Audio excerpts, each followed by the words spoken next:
All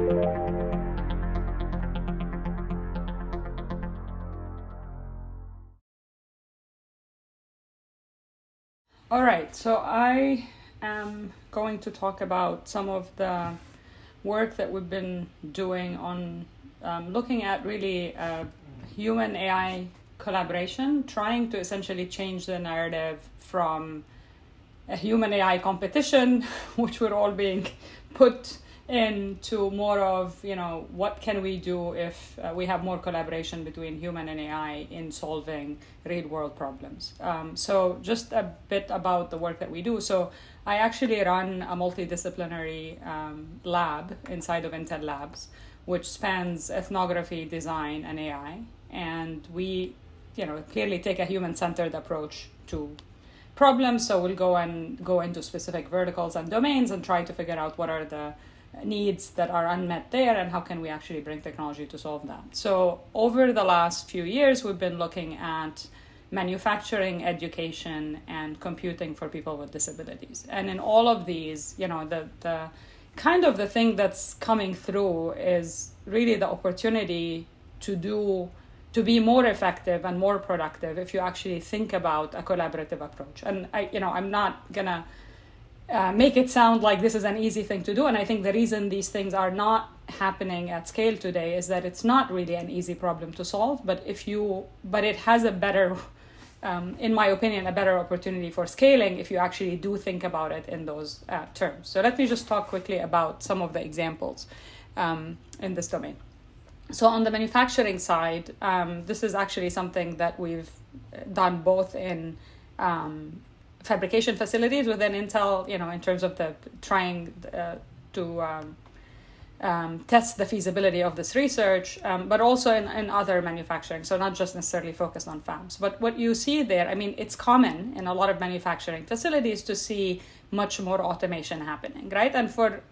tasks that kind of make sense, for example, if I think about specifically from fabrication facilities, moving wafers from one machine to another, you really don't want humans to,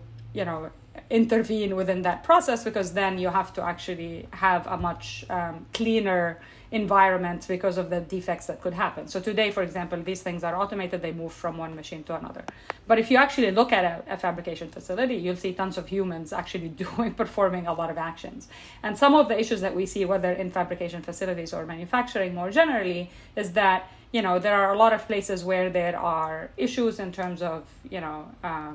either errors that are happening, lack of predictability in the time that these things happen in, and lack of observability more generally. So one of the areas that we've been looking at is, can we actually bring more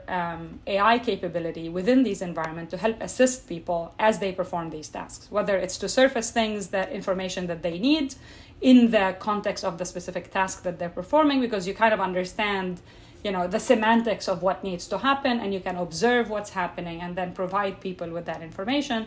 But what's also interesting is that you could also, see things like anomalies that are happening. And in many cases, it's actually things that people maybe have realized is a better way of doing things, and they get kind of not captured and whatever. So sometimes actually the right thing to do is to learn across people and see where these trends are happening, and then come back and try to even update things like specs and so on. So that's an interesting concept from just being able to actually perform these tasks and having better outcomes. But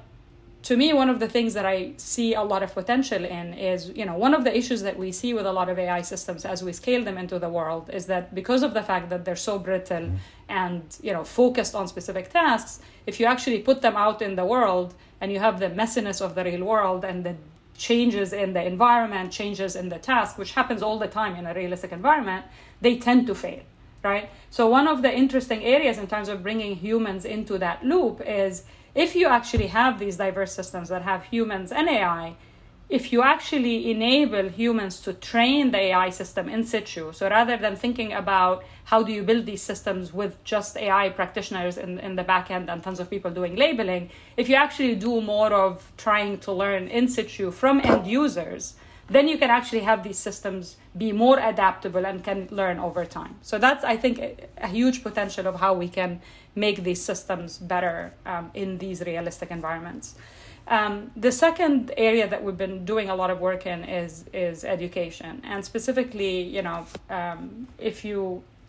see kind of the correlation between student engagement and learning outcomes, which has been proven in the pedagogy research, how can we actually enable teachers to get better understanding of student engagement and improve student engagement? So in the context of, students actually interacting with learning content, one of the things that we've been working on is, can we have these systems assess engagement and then bring that information back to the teacher to empower the teacher to,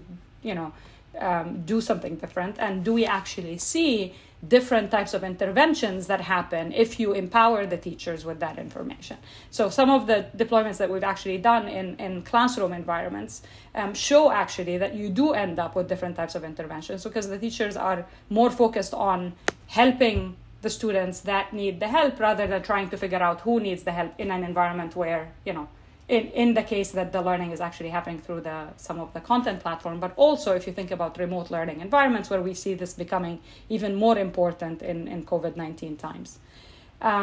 Taking that a bit further and thinking through that in the case of early childhood learning, and we know that in these type of, younger kids, they don't really learn, or screen time isn't really the best thing for them to learn from, right? So they actually learn physically with objects, with manipulatives in realistic environments. So one of the things that we've been looking at is can we have these agents, if you will, helping the teacher in performing these different tasks that, to cement these concepts that they have been learning around, for example, math learning and tens and ones and things like that, by actually utilizing physical objects within the environment and bringing in these virtual agents, if you will, that can actually understand the space around them, understand what the kids are doing, and help the kids in that context. The last one that I want to mention here is the work that we've been looking at in terms of people with disabilities, and this comes from the work that we've done with Professor Stephen Hawking. And the issue here that we're trying to solve is specifically, if you think about these systems, they tend to not really benefit from the economies of scale. So systems for people with disabilities tend to be extremely expensive because they're actually targeting a specific group that is a very small group, right? And it doesn't even scale across people with the same disease. And we've seen that quite a bit with people with ALS, as an example. So one of the things that we know is that if you enable people with access to their machines so they can do anything in the digital world, that really spans to them being able to do anything in the physical world, because that's how the physical and the digital are connected today. So what we've been looking at is, can we actually build this open platform that can allow innovation to happen on top of, by enabling people to control their machine from very, very limited input. So if you actually had one muscle that you can move, can you then map that one single muscle movement, whatever it might be, which would be different for different users, to be able to totally control your machine? And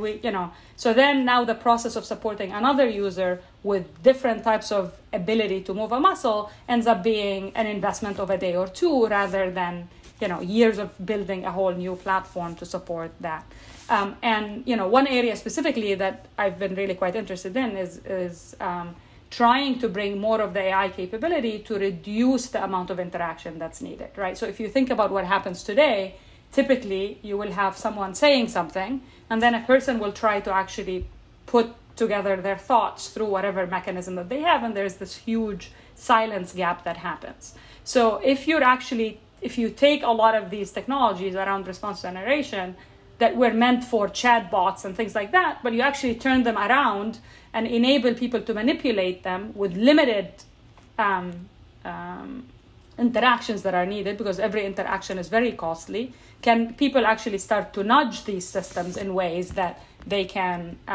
easily control and be more effective in doing that. However, as I said, this is the reason this doesn't happen often today, is that it is a hard problem, and there are many different aspects of this that makes it harder, right? We have AI needing to understand people, understand what they're trying to do, understand the activities that they're doing, understand their intents, but also be transparent and allowing people to understand it and manipulate it in different ways. And that's not necessarily an easy thing to do, clearly. And one of the challenges that we see quite a bit is that how do we start to understand when AI isn't actually